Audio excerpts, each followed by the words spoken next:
Being a teenager is hard, and so is living with one, I'm told. No human gets to escape this moody, angsty, confusing phase, and interestingly, such an extended adolescence is unique to humans. Other animals grow up a lot faster than we do. And you may think our teen years are just about streamlining bodies for baby making, but as it turns out, the storms of sex hormones that we associate with the teenage years are only a small part of what's really going on in the teenage body. Most of the action, it turns out, is happening in the brain. Until fairly recently, we thought that the brain finished the nuts and bolts of its development by the time we started kindergarten. But really, right as puberty rolls in, it undergoes massive remodeling. This amounts to several years of neural growing pains, as well as the other, more visible growth that's going on all over your body. So take heart, whether you're going through it now, or about to go through it, or count yourself among the veterans of that turbulent decade.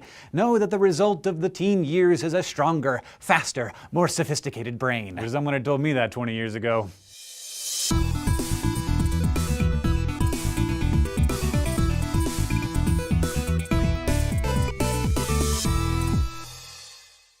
Let's start with that obvious scapegoat of adolescent anguish, hormones. That word itself is kind of a lazy shorthand that people use to describe the chemicals that some of our glands excrete that can affect our behavior. But the fact is, hormones have all kinds of jobs that have nothing to do with where you grow hair, or what turns you on, or whether you feel glum for no apparent reason. Hormones keep your heart beating and your body hydrated, and they make your organs grow and make you grow bone and muscle and skin. What people actually mean when they talk about teenage hormones are sex hormones. And yes, puberty involves a whole series of sex hormone storms, the first of which actually kicks in before you're out of primary school. That's when the adrenal glands start secreting androgens, which trigger the growth and activity of the skin's sebaceous glands, making skin more oily. Soon enough, more apocrine or sweat glands get activated, increasing body odor. Then comes the wave of hormonal agents that start activating the gonads. For boys, this influx of luteinizing hormones from the pituitary gland get testosterone brewing in the testes, and suddenly, that guy has up to 50 times more testosterone than he did before puberty. This also changes the shape of the male body, promoting hair growth and building up lean muscle mass, just as the increased presence of estrogen in girls rearranges the deposition of their fat, stimulating the growth of breasts. Humans are actually lucky to experience the craziness of puberty only once.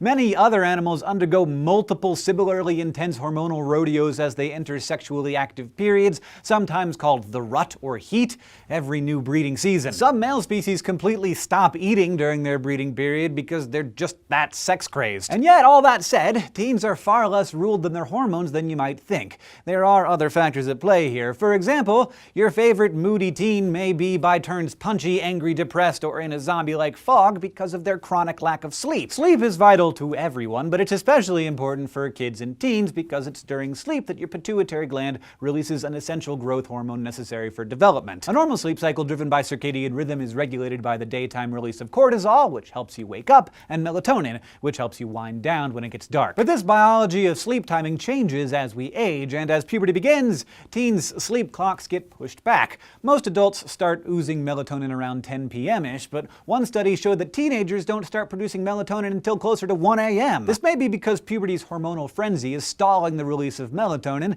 and could partly explain why so many teens stay up late, energized by the night, but have a really hard time rolling out of bed with the alarm. Of course, it's a bit of a chicken and egg deal, since watching reruns of The Simpsons and playing Call of Duty late into the night continues to stimulate the brain, which may further delay the release of melatonin. Still, some researchers are starting to advocate for pushing back high school start times in the morning in the hopes of having more focused students. So we got sex hormones changing the bodies and a lack of sleep to contend with, but increasing evidence suggests that there is something much bigger at work that's making teenagers so teenagery. Their brains. It turns out that brains actually take longer than we thought to fully mature. I don't mean physical size. Our brains are already about 95% full size by the time we're just 6, but more in the sense of the connections inside the brain. Adults, for the most part, know how to make decisions by evaluating choices and weighing consequences. They do this with their prefrontal cortex, which is responsible for controlling impulses and emotions and forming judgments. Its neurons chat with the neurons in other regions of the brain responsible for, say, memory or movement through synapses. Thing is, teenage brains don't quite work like this yet. The prefrontal cortex may not be fully developed until your mid-20s, and teen synapses, those lines of communication, are still growing and specializing. They're also slow. As an adolescent brain keeps developing, its axons, the long tail-like parts of the neurons that transmit signals to other neurons, become more and more insulated by a fatty layer called the myelin sheath. This padding greatly increases the cell's transmission speed, and while it helps adults make faster decisions, it isn't fully formed in teens. These changes occur slowly, beginning at the back of the brain where the oldest and most fundamental brain parts reside, and slowly working its way forward to the more advanced and complicated brain bits. The prefrontal cortex is the last to be hooked up and shaped. So it's important to keep in mind that just because your favorite teenagers stayed up until sunrise binge-watching The Walking Dead the night before an exam, it doesn't mean they're dumb or lazy. Their brains are just literally finishing being built. But at the same time, because all this brain building is just starting to peak, this is also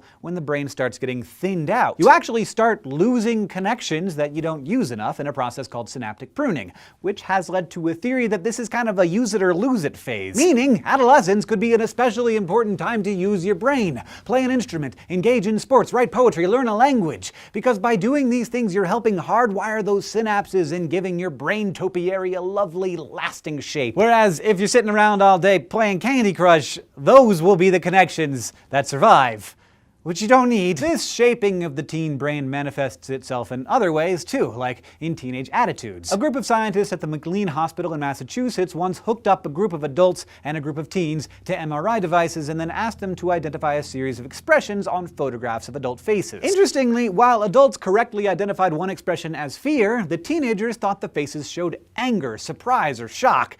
They weren't registering subtlety as well. Not only that, but the MRI images showed that adults and teens responded with different parts of their brains. Adults used the reasonable prefrontal cortex, while the teens mostly used the gut reaction emotional amygdala, located farther back in the brain. Results like these might help explain why teenagers seem to experience frequent mood swings. For one, they tend to react quickly from the emotional part of their brain without running those reactions by the more rational frontal cortex, and two, it could be that they're just misreading expressions and therefore the intentions behind them. The frontal cortex also helps people relate to and understand each other, and you can imagine what happens when concern is misjudged as anger or worry as disappointment. The Fresh Prince has an entire song about it. But the truth is, as much as parents just don't understand, teens don't always understand either. When the emotional amygdala and the more rational cortex aren't fully hooked up yet, that can make it hard for teenagers to productively work through emotions. This kind of reactionary, impulsive behavior may also lead to more risk-taking. Adolescence is the time when we're most likely to experiment with whatever booze, drugs, or toad licking is available, and unfortunately, it's also the time our developing brains are most vulnerable to lasting effects. Studies have shown that teens are more likely to become addicted to drugs and alcohol than adults, partly because their brains are more attuned to their reward centers. While the teenage prefrontal cortex is still developing, their nucleus accumbens, or pleasure and reward zone, forms early on. Neuroimaging studies have shown that when presented with a big potential reward, teen brains light up way more than kids' or adults' brains. But if the reward was small, teen brains hardly fired at all. So basically, give an adolescent a pat on the back and you'll get a shrug. Give them a hot date or a winning goal and their brains light up like Vegas. This, of course, does not always result in great judgment.